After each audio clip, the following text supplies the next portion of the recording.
semillero, pero ellos se conectan después y ven la grabación. Ah, muy chévere, es una de las Entonces, cosas buenas que ha dejado la virtualidad, ver esto después. exactamente, Ujú. exactamente. Así que ahí te dejamos.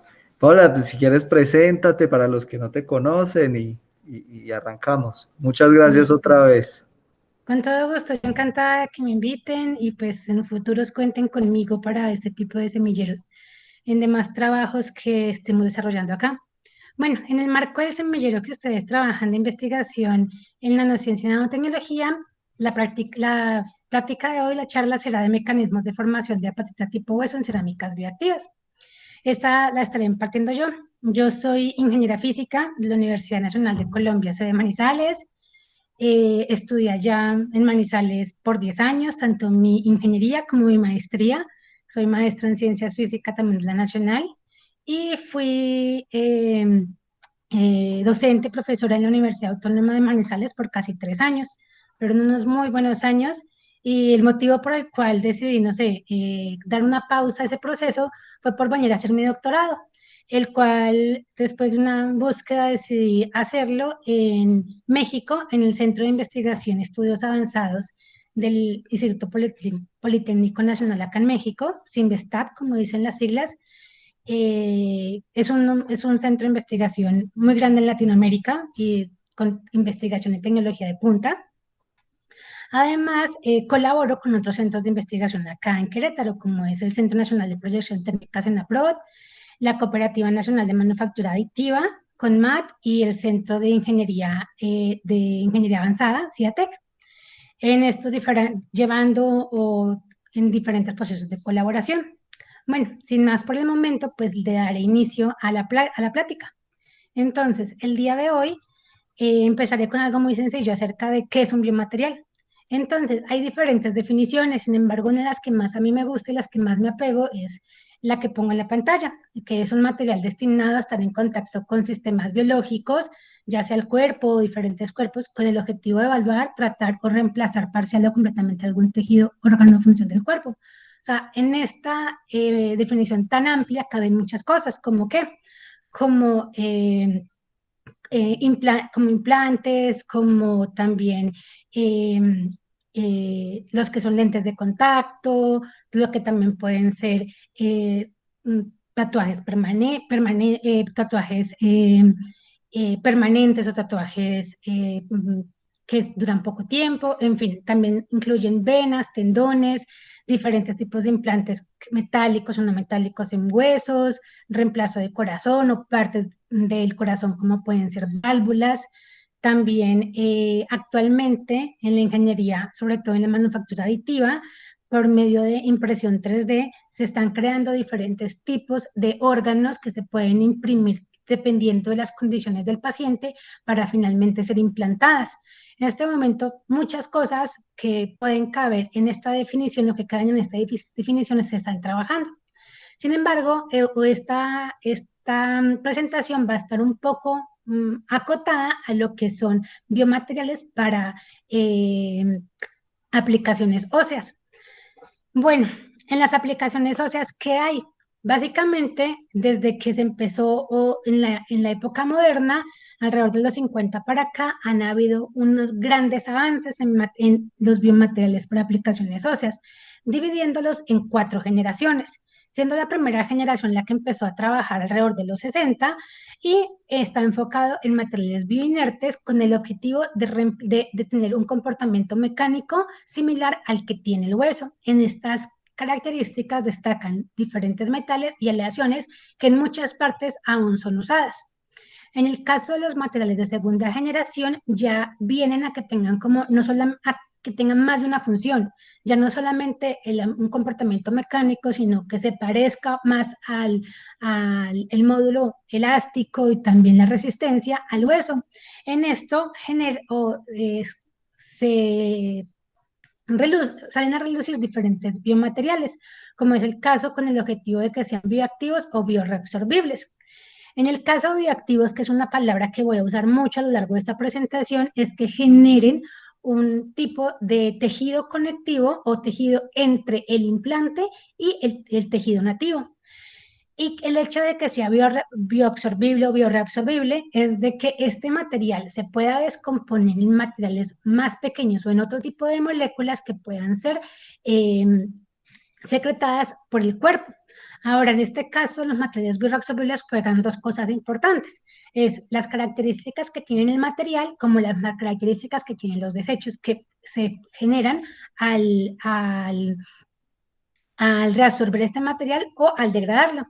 En este tipo de materiales destacan lo que es la hidroxiapatita, la policaprolactona, que es el PCL, colágeno, entre otras, que son materiales que cumplen ya dos funciones. Por otro lado, en los materiales de tercera generación ya empieza como a trabajarse en lo que son los nanocompuestos. ¿Por qué? Porque el hueso, si nos vamos a la estructura más elemental, la hidroxiapatita, o lo que es como el material inorgánico del hueso, está compuesto por nanocristalitos. Entonces, ahí es donde empezó a haber como una disyunción para cómo trabajar esto o cómo mejorar los materiales para que sean más parecidos al tejido óseo. En este caso ya vienen con diferentes compuestos, como son compuestos cerámico y con polímero, de tal forma que tenga un comportamiento o una estructura similar, porosa a la del hueso, pero un comportamiento bioactivo similar o biológico al hueso, lo cual se lo aporta la hidroxiapatita o otro material que es el vidrio bioactivo, que en un momento también explicaré un poco más qué son estos dos biomateriales. Y por último, en lo que se está trabajando actualmente es en materiales con el objetivo de que induzcan algún tipo de respuesta favorable en el cuerpo, lo que se llama materiales biomiméticos. En estos materiales biomiméticos son los que se conocen materiales de cuarta generación, los cuales además del material luego también pueden tener algún tipo de molécula que promueve ese tipo de respuestas en el tejido óseo. Bueno, en cuanto a qué define qué es un biomaterial y qué no, existen diferentes pruebas que ya están normatizadas que se deben hacer para llevar un material o un biomaterial desde la parte investigativa hasta la aplicación. Y en diferentes países esas normas pueden cambiar. Pero particularmente existen como cuatro tópicos. Primero, que no sea genotóxico, es decir, de que el aplicar el material no genere daño en el ADN, tampoco que sea citotóxico, es decir, de que no promueva apoptosis en la célula, que es la muerte programada de la célula, de que sea hemocompatible, tanto el material como los residuos que se puedan generar, si es bioabsorbible o si es degradable, tanto es material como estos residuos deben ser estables tanto en la sangre como en los fluidos fisiológicos. Y en el caso particular del material, debe ser bioactivo, es decir, de que promueva la formación de tejido si este es el fin. No todos los materiales que se vayan a aplicar en el cuerpo tienen el fin de formar tejido, pero en el caso de los materiales para regeneración ósea, por lo general es así. Ahora, ¿esto por qué es importante la bioactividad? Se sabe de que cuando un material es bioactivo, en su superficie va a crecer algo o una capa que usualmente llamamos apatita. Esta capa es un fosfato de calcio, es decir, es rico en calcio, en fósforo y en oxígeno, lo cual permite como la activación para que las células se puedan adherir en esta capa y pueda haber un crecimiento de hueso desde el implante hacia el tejido óseo. Ahora, en diferentes formas o en diferentes biomateriales ha sido estudiado esta capa de apatita y se ha encontrado de que por lo general esta capa tiene un tiempo de crecimiento que va desde las 100 horas hasta las 300 horas en aparecer. O sea, al cabo de unos, no sé, de unos 5 días a 2 semanas ya debe de aparecer esta capa de apatita si el material se considera para regeneración ósea. Si no se considera para regeneración ósea, pues no debe aparecer esta capa. Y si la capa no aparece, no se considera para regeneración ósea. Por otro lado, y más recientemente, o sea, alrededor, no sé, del 2015 para acá, se ha encontrado de que no solamente puede haber un crecimiento de lo que nosotros llamamos apatita, que como les dije es un fosfato de calcio, que puede o no tener esta estequiometría. Puede tener más calcio, más fósforo, más fosfato, menos fosfato, más hidroxilo, menos hidroxilo. También existe la formación de otra fase, que es la calcita, que en este caso es un carbonato de calcio. En el caso de los huesos, el hueso está principalmente compuesto por una apatita o una hidroxiapatita en una pequeña cantidad de calcita, carbonato de calcio. Y estas dos fases han sido identificadas cuando se habla de que el material tiene esta formación de apatita o calcita en la superficie. Ahora, esto no solamente cómo ha sido observado, cómo se ha estudiado. Inicialmente, cuando empezó el boom de los fosfatos de calcio y de los vidrios bioactivos, que son silicatos de calcio, para implantes óseos, se determinó, bueno, pero ¿por qué son tan buenos en comparación con los metales?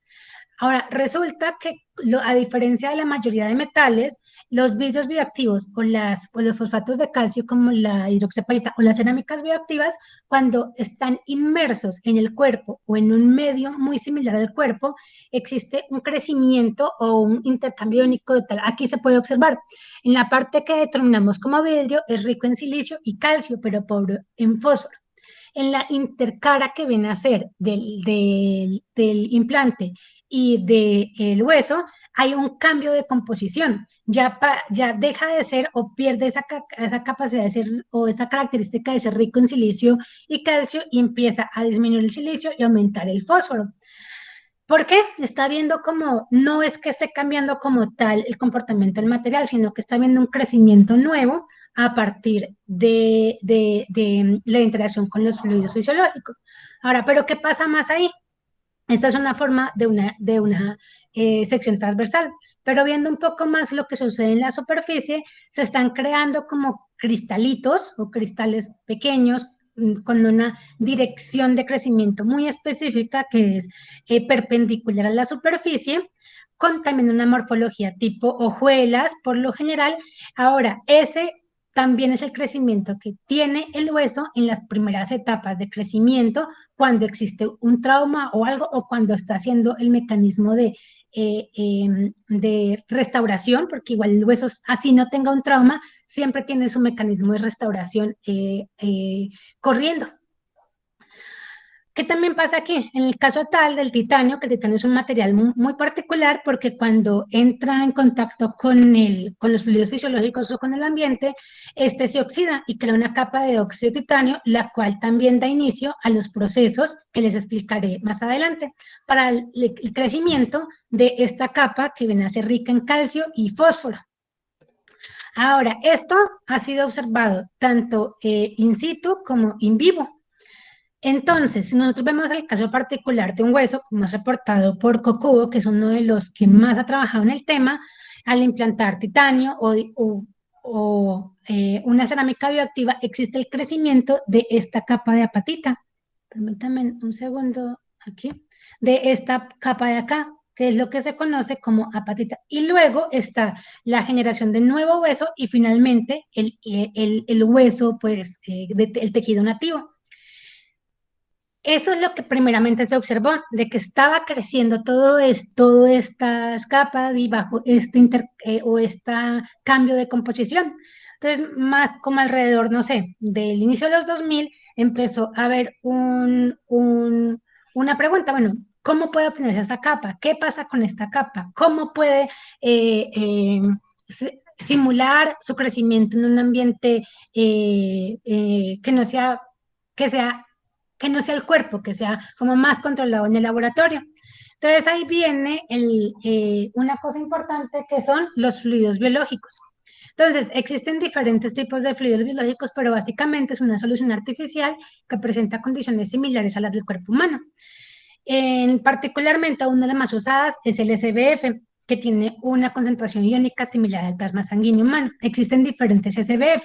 Una de las más utilizadas es la que está en esta primera tabla, que es la SBF Cocubo, en donde tenemos las concentraciones iónicas del plasma sanguíneo y las concentraciones iónicas que debe tener esta SBF. Otra característica que tiene esta SBF es que se puede hacer en el laboratorio. De hecho, tanto en este laboratorio como en el laboratorio de allá de la Universidad Autónoma de Manizales, en algún momento lo trabajamos. Por otro lado, existen otras SBFs que ya son como comerciales, que es la SBF Hank, la solución tamponada buffer y la solución, ay, se me va bien en este momento el nombre, el medio mimético, no me acuerdo en este momento bien. Bueno, estas soluciones, como mencioné, tienen una concentración iónica al plasma sanguíneo humano y la primera pues puede hacerse en el laboratorio de una forma relativamente sencilla. Por otro lado, tenemos también fluidos fisiológicos que ya no son solamente iónicos, sino que también tienen algún tipo de proteínas que pueden o no estimular muchos mecanismos para la formación de tejido óseo. Entre esas, la principalmente usada es lo que se conoce como el medio de Dubelkos, el cual es tanto una solución iónica como un medio de cultivo para el crecimiento de células en los laboratorios celulares. Ahora, en cuanto a las cerámicas bioactivas, en algún momento les dije de que, o mencioné la hidroxiapatita y mencioné el vidrio bioactivo, pero como tirados ahí. Ahora, existen varias cerámicas bioactivas, pero las más usadas hasta el momento son la hidroxiapatita y el vidrio bioactivo. ¿Por qué? Porque tienen tres características importantes. Primera, que son bioactivas, pueden generar el crecimiento de la capa de apatita, son osteoconductivas y osteoinductivas, que tanto generan este comportamiento o este crecimiento de apatita como el ataque o la proliferación celular en la superficie para finalmente generar el enlace entre el tejido y el implante. La hidroxiapatita, en este caso, pues tiene esta composición química cuando se encuentra en su forma estequiométrica, y como les había comentado hace un momento, tiene una forma muy interesante de organizarse en el organismo, puesto que primero, o a grosso modo, está organizada como en ostiones o en lamelas que son concéntricas. Pero a medida que nos vamos a una forma todavía más pequeña, vemos de que esas lamelas se organizan como en fibras y esas fibras están organizadas estratégicamente o en puntos estratégicos. Hay nanocristales de hidroxiapatita. Esta combinación de fibras con nanocristales o fibras poliméricas, porque básicamente son de colágeno, con la combinación de cristales, en este caso de cerámica, como la hidroxiapatita, le genera al hueso, le aporta al hueso sus características de elasticidad, también de sus diferentes características mecánicas. Por otro lado, existen otros tipos de hidroxiapatitas, lo que nosotros denominamos hidroxiapatitas no estequiométricas o por lo general también hidroxiapatitas biogénicas, que son hidroxiapatitas obtenidas a partir de fuentes naturales, como pueden ser huesos de animales, cáscaras de huevos, bueno, entre otras. Aquí la hidroxiapatita. En cuanto a los vidrios bioactivos básicamente es una red conformada por óxidos de silicio y que esta red puede ser también deformada por otros tipos de óxidos como el óxido de sodio y el óxido de calcio. Dependiendo de la cantidad de estos 3 o 4 óxidos, porque también puede haber otro óxido como el óxido de fósforo, eh, cambian las características del vidrio bioactivo. Entonces, puede pasar de ser un vidrio altamente bioactivo, como el caso del 45S5, que es muy estudiado actualmente, inclusive también aplicado comercialmente, a pasar a un vidrio solamente bioactivo, a un vidrio reabsorbible o a un vidrio o a un material que no tiene una formación vítrea, sino que es más bien como, no sé, como un gel, tal vez. Entre este sistema, en el cual podemos identificar 3 de los 4 óxidos que les mencioné, encontramos 2 vidrios de muy interés actualmente. El vidrio bioactivo 45S5, que es uno de los, como ya mencioné, uno de los más estudiados actualmente y también con mayores aplicaciones biomédicas actualmente. Y por otro lado tenemos el vidrio S53P4, que tiene un mayor contenido de silicio. Ahora, este vidrio está teniendo un gran interés, puesto que tiene propiedades bactericidas debido a este mayor contenido de óxido de silicio y estas propiedades han sido estudiadas o reportadas en múltiples estudios, tanto estudios clínicos como sistemáticos, entre otros. Entonces, es un vidrio de gran interés actualmente y pues de hecho es el vidrio en el que yo estoy trabajando mi doctorado.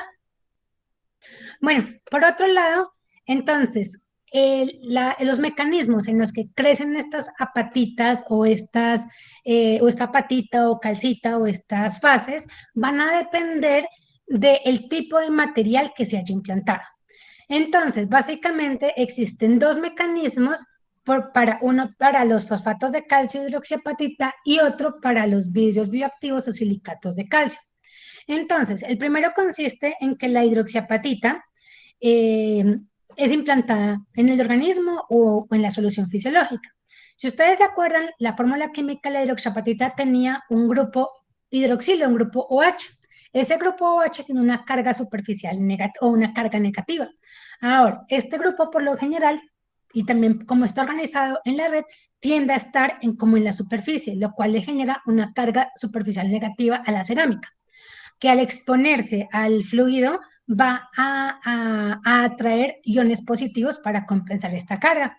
Después de que estos iones se depositan en la superficie, pues la cerámica cambia y ya queda con una carga superficial positiva, la cual a su vez va a atraer a los iones negativos, como los iones fosfato de hidrógeno, carbonato de hidrógeno, entre otros, a la superficie de la cerámica, que nuevamente va a quedar cargada negativamente.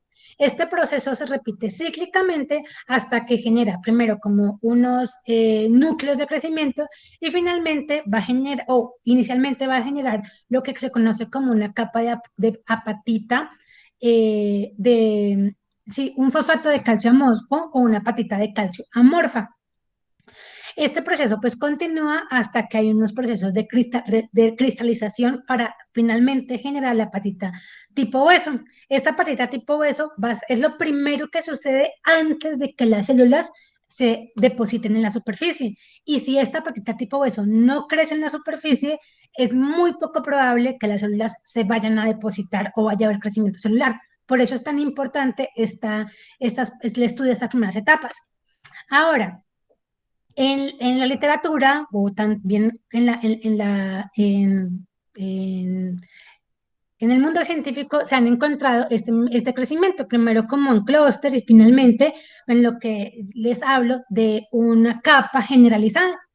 Ahora, ha observado en diferentes cerámicas, como el óxido de circonio, el óxido de tántalo, el óxido de niobio y el óxido de silicio.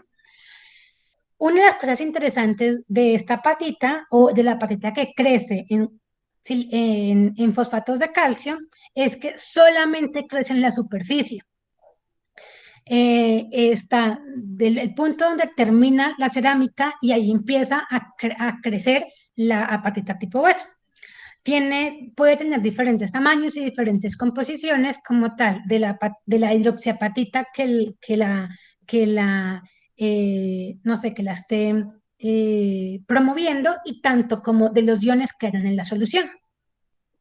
Este mecanismo fue propuesto por Kokubo alrededor del 2006 y está específico para fosfatos de calcio.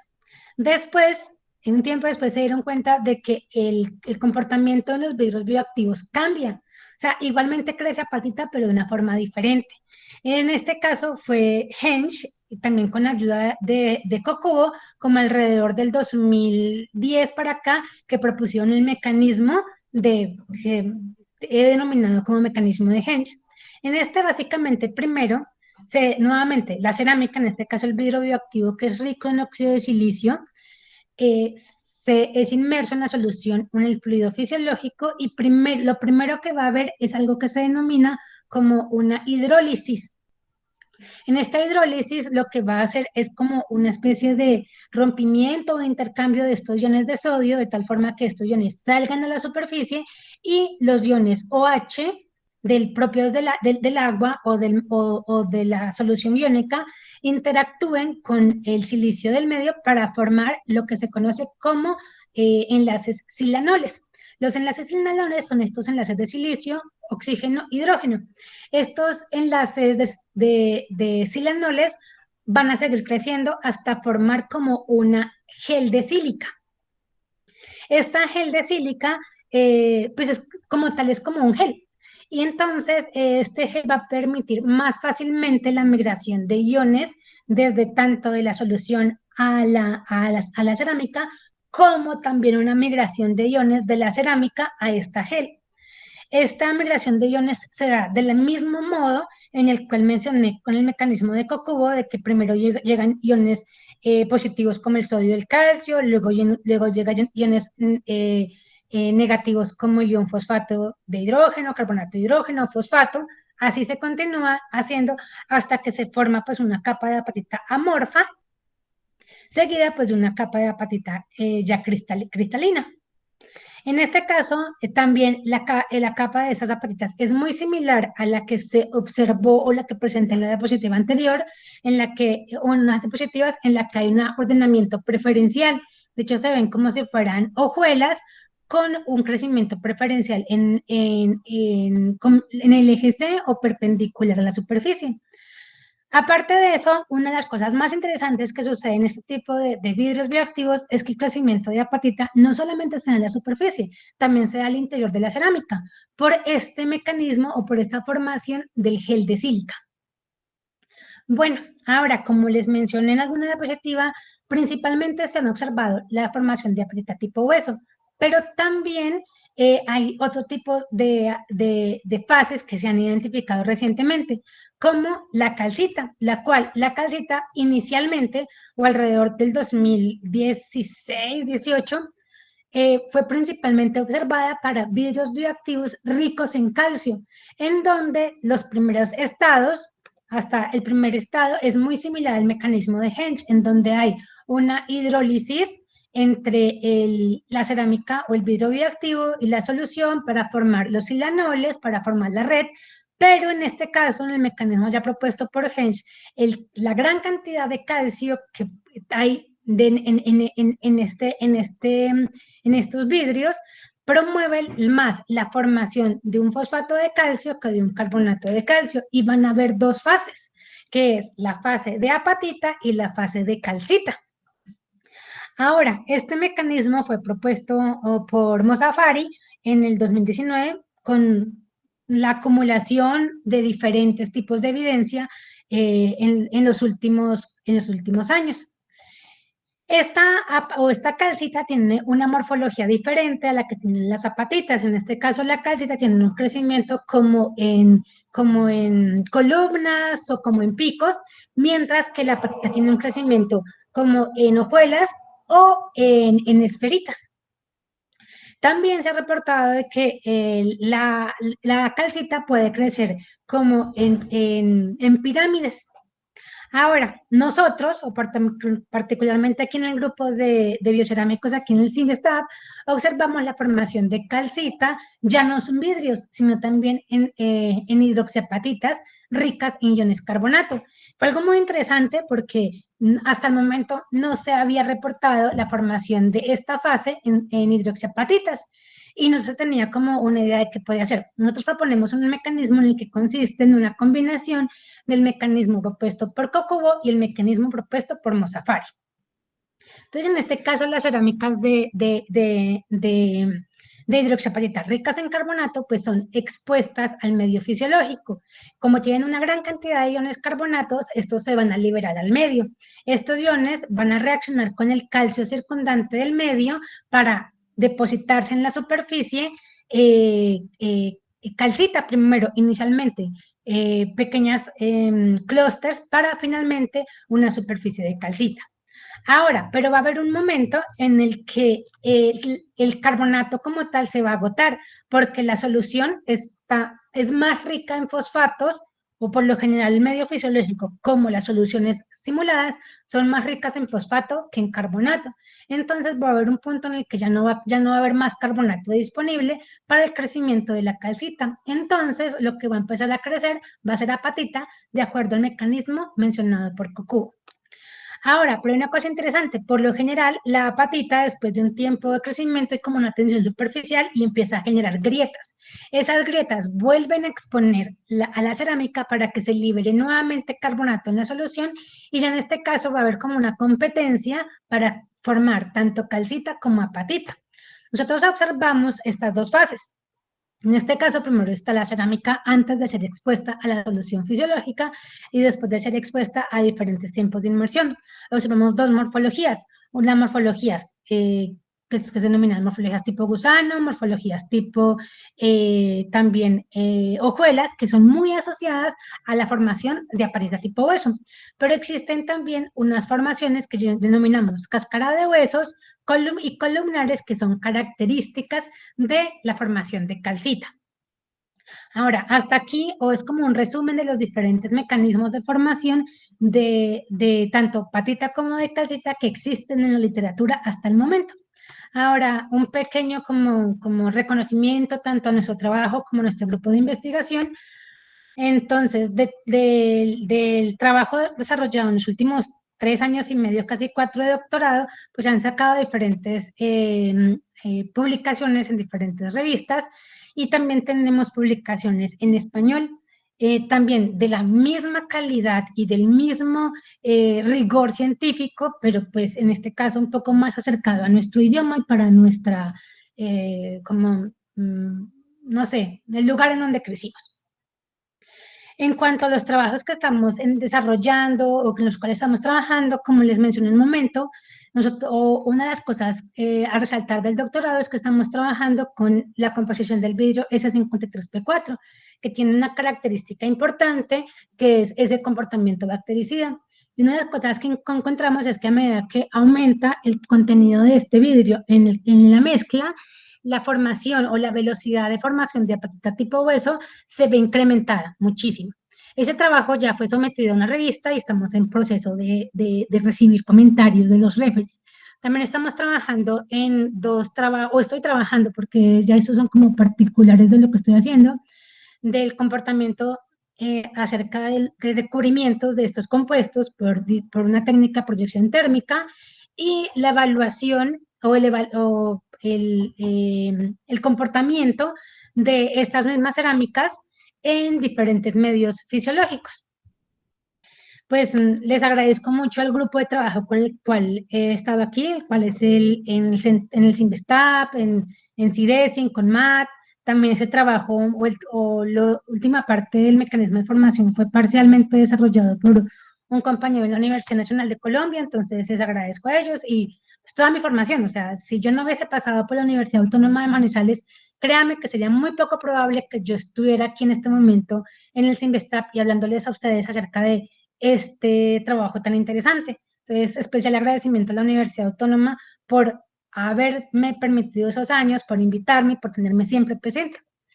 Como una pequeña aquí el contacto y cómo pueden encontrarme en diferentes redes sociales científicas. Bueno, no sé si tengan dudas, preguntas, comentarios, sugerencias. Paola, muchas gracias por la presentación. Muy entretenida, la verdad, muy didáctica. Nosotros todo el tiempo estamos aprendiendo un montón de cosas porque no somos especialistas en nada, pero somos especialistas en todo al mismo tiempo, ¿no? Entonces, maravilloso, muy linda la presentación. Chicos, ¿alguna pregunta, inquietud, sugerencia que quieran hacer? Son bienvenidos. O si quieren, arranco yo, para que... Hola, hola a todos. Hola. Yarlady. Hola, Hola, Yarlady, ¿cómo estás? Qué gusto verte. No, pues primero, la verdad, pues muy contenta como de volver a ver a la profe. La profe me dio Física 2. Nos abandonó ahí a mitad del camino, pero nada, de verdad que es como muy bonito, muy chévere ver como todos esos avances, ¿cierto? Todo lo que se ha logrado y pues nada, profe, la verdad la felicito y digamos que eso sirve como de ejemplo para todos los que llevamos ya como un camino y de cierta forma pues vamos abriendo puertas como para todos. Entonces pues nada, muchas gracias ahí ¿por qué? Por la presentación y pues mucho gusto de verla después de tanto tiempo. A mí también me encanta verte, Lady. Igual aquí también estamos constantemente, tanto a pesar de que estoy terminando el doctorado y todo, están constantemente en la búsqueda de talento. Claro. Y tal No, vez igual que si como los muchachos no saben, nosotros, pues Mauro y yo íbamos a vernos en México, íbamos a ir hace un año, cuando todo esto de la pandemia, íbamos a hacer pasantía de delfín, íbamos a trabajar con Paola y con la doctora, que no recuerdo el nombre en estos momentos, Astrid, ajá. Pero pues nada, no fue esa oportunidad, pero esperamos que de pronto más adelante pueda ser. Sí, y aquí y en donde yo esté, las puertas abiertas para ustedes. Muchas gracias, profe. Bueno, Yar, muy oportuno tu comentario, como siempre. Paola, yo quería hacerte un par de preguntitas que anoté acá. Cuéntame. Cuando tú hablabas de la composición esta ósea, hablabas de la apatita y la calcita, ¿cierto? Uno podría pensar que la apatita y la calcita forman como un material compuesto dentro de esa estructura ósea, o cómo será esa distribución ahí de los materiales. Bueno, de hecho, la idea, o como se ha reportado hasta el momento, es que en esos nanocristales de hidroxiapatita, permítame un segundo, paso unas cuantas diapositivas. Mencionaba de que la hidroxiapatita, como se organiza en el cuerpo, es como nanocristales a lo largo de las fibrillas de colágeno. Ahí, en vez de haber cristales de hidroxiapatita, hay cristales de calcita. Entonces, como tal, todo el sistema del hueso, de la hidroxiapatita y del colágeno es un material compuesto. Ok, yo les explico a los chicos porque hay muchos que no saben. Un material compuesto es un material en el cual coexisten varias fases diferentes de un mismo material. Entonces, por ejemplo, Juan, que está haciendo almidón con celulosa, eso es un material compuesto, ¿sí?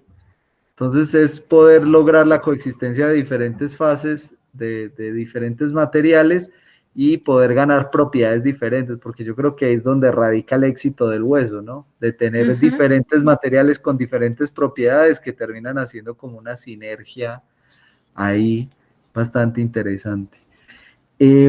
Respecto al fluido este simulado que tú mostrabas, me llamó la atención algo, y es que ustedes en ese fluido biológico simulado no incorporan, por ejemplo, en el plasma sanguíneo el hierro. ¿Eso tendrá algún efecto o no pasará nada? Bueno, hay una cosa importante porque la idea es que el cuento del fluido biológico fue desarrollado, implementado y normatizado por COCUBO. Y durante muchos años, casi que lo que dijera COCUBO ha sido ley en este cuento de los bimateriales. Pero alrededor, no sé, del 2016 para acá, 2017 para acá, empezaron a haber muchas inconformidades respecto a lo que se presentaba en el fluido biológico simulado. Y hay muchos artículos publicados evidenciando ese tipo de como faltas de algunos iones o que está específicamente sobresaturado para algo. Entonces, yo soy de las que pienso, y de hecho en lo que he trabajado hasta el momento, eh, hay una gran oportunidad de mejora en cuanto a la solución de COCUBO. Y aunque él ha hecho un trabajo espléndido normatizando esto, todavía hay mucho camino. Y en eso se demuestra tanto tu pregunta como en la discusión actual que existe en la literatura respecto a los fluidos biológicos.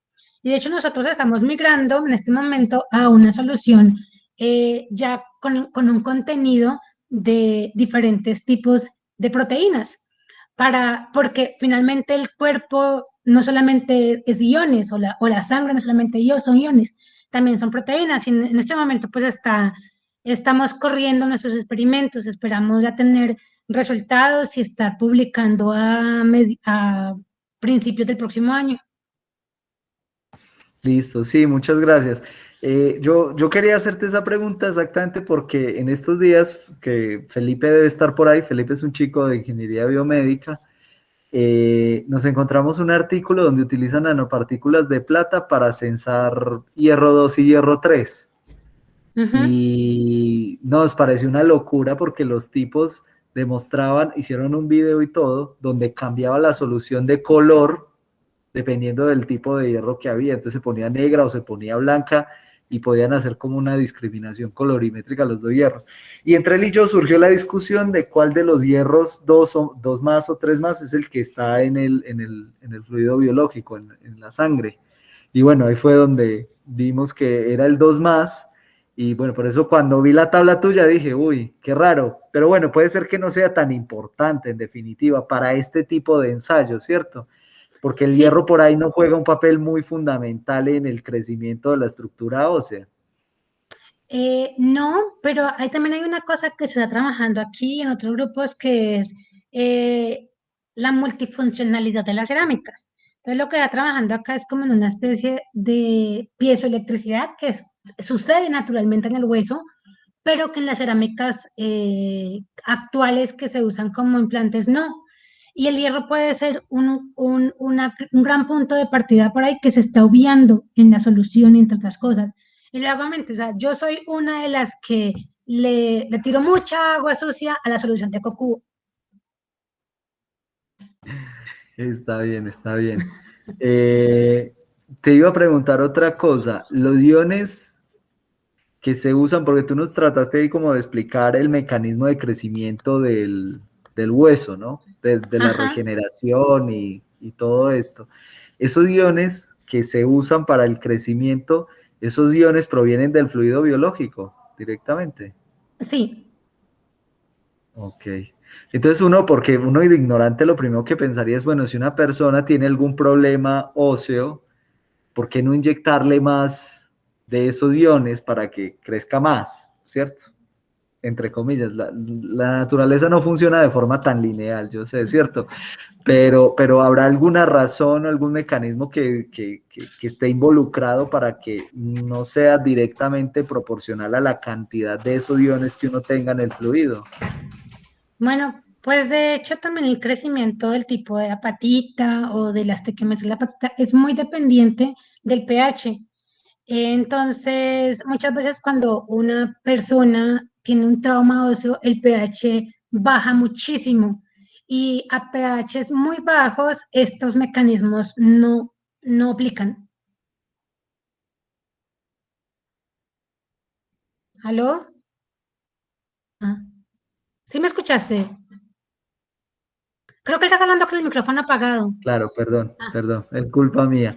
No, que Francis escribió una pregunta y te pregunta que si nos puedes contar un poco de las diferencias entre las fases de apatitas y si todas son biocompatibles.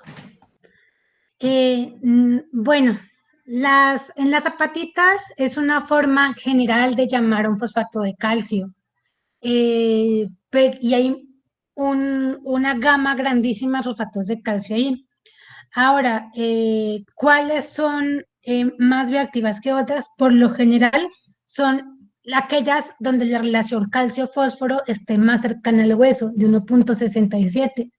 Cuando se aleja uno mucho de esa relación, tiende a perder propiedades biológicas, ya sea de formación de apatita o de formación de hueso, o puede ser de rápida degradabilidad, entre otras. Entonces, una de las características importantes para determinar si una apatita puede tener una formación ósea y de células en su superficie es su relación calcio-fósforo.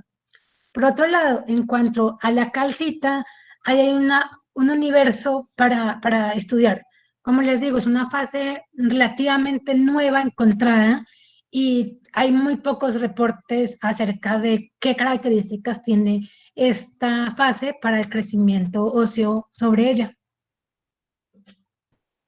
Listo, muchas gracias. Eh, dice Franci que escuchaba en estos días a una odontóloga diciendo que emplean para un tratamiento particular hidroxiapatita de calcio y le dio risa. Pero lo especial es que así lo llaman comercialmente. Sí, así le Bueno, llaman comercialmente. bueno. Ya saben, todos los de este grupo no vayan a decir hidroxiapatita de calcio. Ya tiene calcio, ¿sí? Ujú. No es una redundancia. Bien. Me llamó la atención en el mecanismo que ustedes proponen ¿sí? Cuando hablas de los mecanismos, ¿ustedes tienen alguna razón para justificar la aparición de esas grietas? Sí, o sea, no somos los primeros en que las observamos y casi todos los que han propuesto o han observado o estudiado la formación de apatita ven la formación de estas grietas. Como tal, la capa de apatita va creciendo y hay como una especie de tensión entre esta y hace que se cuartee o se agriete la superficie. Ok, ok. Y la última pregunta que había escrito yo, que me llamó mucho, mucho la atención, es que el vidrio que ustedes están trabajando, ¿cierto? Me llamó Ujú. mucho la atención porque tú dices que es un material que es bioactivo y bactericida al mismo tiempo. Ajá, Esa es una propiedad muy rara para ajá. nosotros y te voy a explicar por qué. Porque nosotros estamos acostumbrados que lo que es bactericida, por lo general es tóxico, ¿cierto? Tiene una componente tóxica ahí. ¿Nos quieres compartir algo al respecto de eso? Bueno, la cosa es que el óxido de silicio es un material espectacular en cuanto a aplicaciones óseas. O sea, en cuanto al silicio, a los demás iones, calcio, fósforo, sodio, hierro, existe un límite de toxicidad. Para el óxido de silicio no se ha encontrado un límite de toxicidad, de hecho es al revés. Si no se tiene una cierta cantidad de óxido de silicio, el crecimiento del hueso va a ser mm, pobre o mediocre, por llamarlo de alguna manera. Entonces, en gran parte se debe a esa cantidad de óxido de silicio. Ahora, por otro lado, el mecanismo por el cual ha sido reportado que este vidrio tiene un comportamiento bactericida no se debe a o a la formación. Ves que muchas antibióticos, la plata, entre otras, lo que hacen es afectar el mecanismo por el cual la bacteria se replica, por el cual la bacteria pues interactúa con la célula y utiliza su mismo, no sé, llamémoslo fábrica para crear más bacterias y reproducirse. Ahora, el mecanismo por el cual o este vidrio es bactericida es porque la cantidad de óxido de silicio modifica localmente el pH de las células y este pH cambia la presión osmótica particularmente de las células bactericidas y no de las células óseas, lo cual genera una apoptosis en las células bactericidas y no en las células óseas. Entonces es un mecanismo diferente por el cual trabajan la mayoría de antibióticos y bactericidas. Listo, Paola, muchas gracias. No, muy, muy claro todo, muy interesante. Leandro, Darío quiere preguntar, Sebastián. claro, Darío, pregunte. Hola Paola, ¿cómo estás? Con Darío. Hola Darío, ¿cómo estás? Un gusto verte por aquí.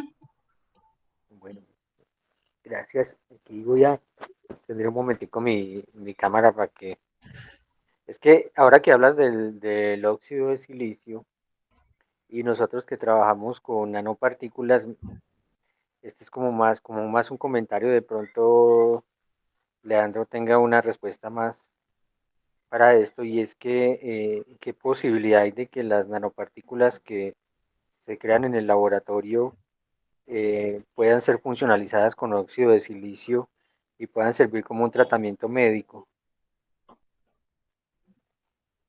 Sería bueno acumular óxido de silicio en algunas zonas, dados sus beneficios. ¿Qué Bueno, opina Leandro? Leandro, Ah, por bueno, favor. No, no, en realidad preguntémosle a Paola, que es la que sabe sí, del tema, ¿cierto? Bueno, en cuanto a las nanopartículas de óxido de silicio, nanopartículas ahí medio le llevo, no soy muy experta en eso, pero yo considero que por ahí debe ir la ciencia, por ahí debe haber algo que ya se está trabajando en esa parte, porque sí es muy interesante. De hecho, creo que en algún momento lo vi, creo que el año pasado estuve en un congreso sobre materiales y estaban trabajando sobre nanopartículas de óxido de silicio para funcionalizarlas con algo. Sí, sí lo vi en un grupo de investigación alemán que creo que sí están trabajando algo similar. Sí, pero entonces Claro, sí de verías hecho, algún uno, beneficio de que se puedan concentrar una buena cantidad de nanopartículas con óxido de silicio en algunos puntos, haría beneficios para digamos, para combatir. Sí, yo definitivamente considero que sí es que sí es benéfico para aplicaciones eh, óseas. Aparte, por lo general, o se ha demostrado de que tanto la nanohidroxiapatita como los nanosilicatos silicatos de calcio tienen un comportamiento mejorado respecto a la bioactividad y cosas celulares, estas en su contraparte microestructurada o ya macroestructurada. Sí.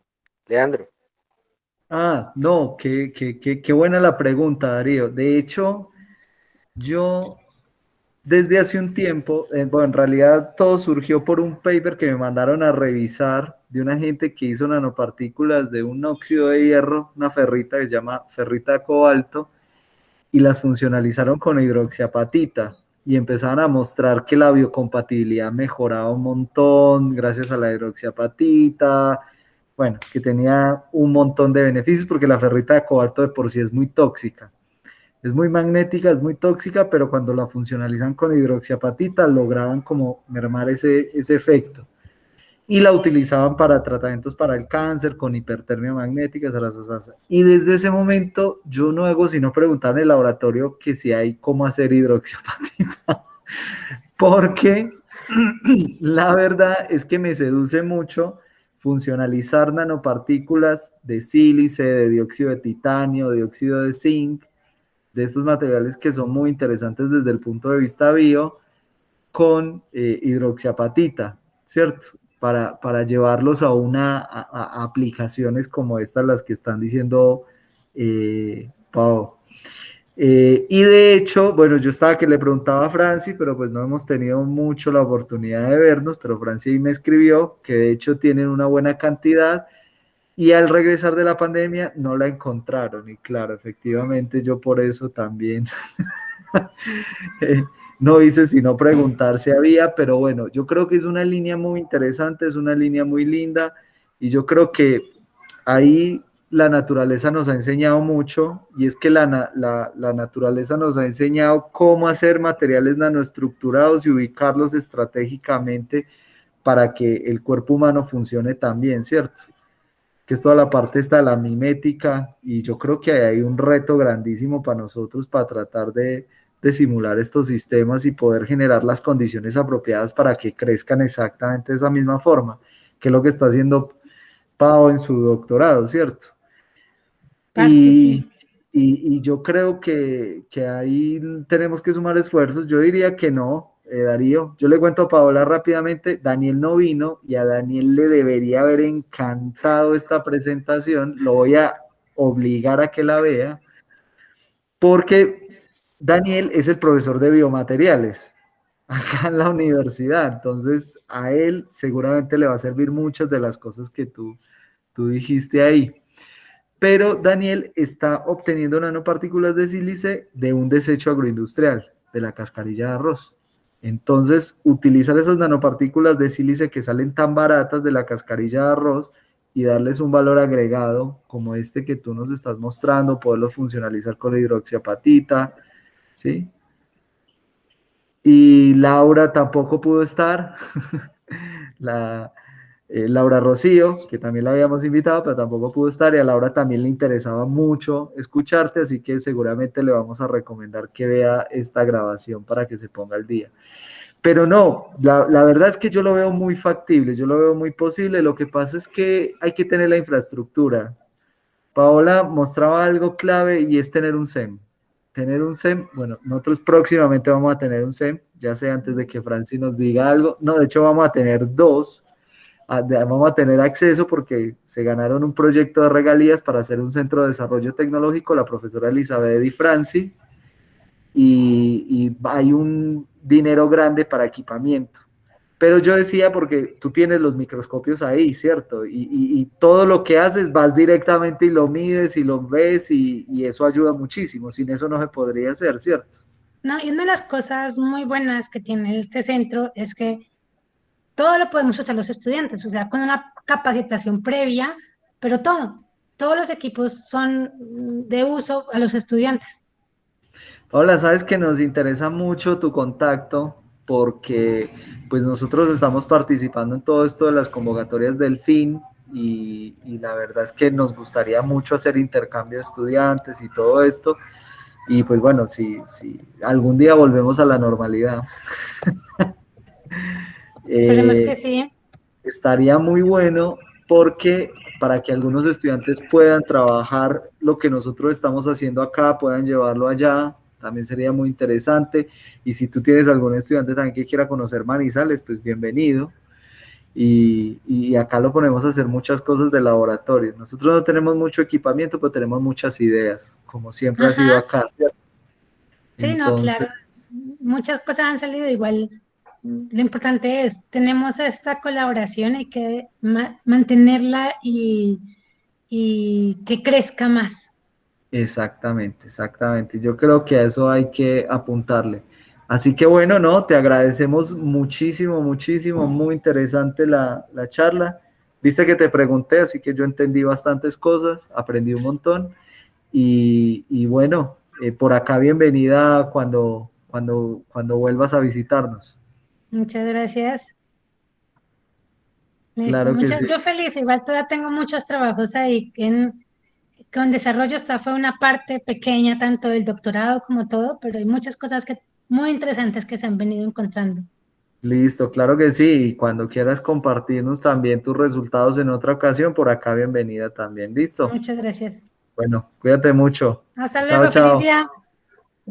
Ay. Chao, hasta Eh, luego. chicos, Estaba ya ¿quiénes acá. exponen la próxima semana? Profe, pues yo Jessica, no sé cuándo me toca. Jessica, la próxima semana. ¿Listo? Sí, cuando quieras, listo. Ya está lista la presentación. Ya está lista la presentación. Bien. Yo, Luisa también tiene yo, que yo, hacer yo una también tengo exposición. lista mi presentación. Genial. Entonces ya tenemos quienes nos hagan la presentación la próxima semana. Aprovechando, no, está bien, no. Creo que los otros que tienen para exponer no está ninguno acá, pero con esos dos zafamos la próxima semana. Listo. Chicos, un placer como siempre, cuídense mucho y nos vemos la próxima semana. Chao, chao. Chao, profe. Hasta luego, gracias. Hasta luego. Chao, profe. Hasta luego, luego. profe, gracias. Hasta luego, profe, gracias.